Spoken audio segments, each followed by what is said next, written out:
So, what's up sa inyo mga kaalipungan, no? Nandito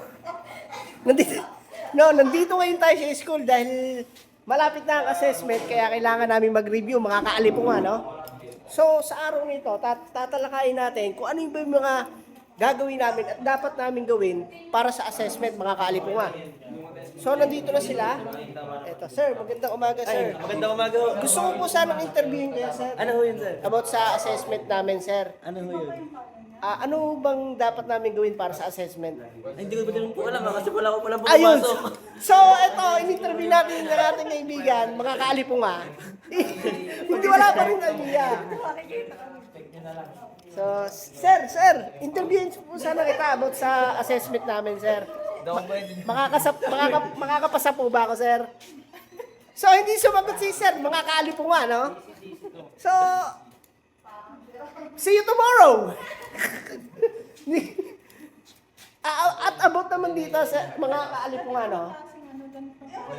Hindi man lang tinuro ni sir kung ano ang gagawin dito sa camera. Mga kaalipungan. So, yun lang mga kaalipungan, no? Ito, yan. Yan, mga klase niya. Sa katugagan. Yung mga yan, ha? Natutuusin lang, hindi rin nila alam kung anong gagawin sa assessment, mga kaalipungan.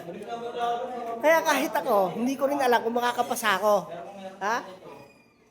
So, buti na lang, meron dito yung tutor. Ayan. Ito, may interview natin. Mga kaalipungan. Pre, sasabihin ko sa'yo, pre. Anong purpose yung hawak mo? Smoke detector. Smoke detector. Paano kung apoy lang, walang usok? Meron naman. So yun, mga kaalipungan, no? Ay, ano yan? Pagbuntis, ano yung nauuna? Pagbuntes? Oo, ano yung nauuna? Nguso? So mga kaalipungan, no? Napanood ko na yan, ha? Alam mo ba't nguso, ha? Aso yung buntis, na? So yun lang mga kaalipungan for today's video. Bukas assessment na namin. Kaya bukas malalaman kung makakapasa ako. Yun lang mga kaalipungan, no? Bye-bye.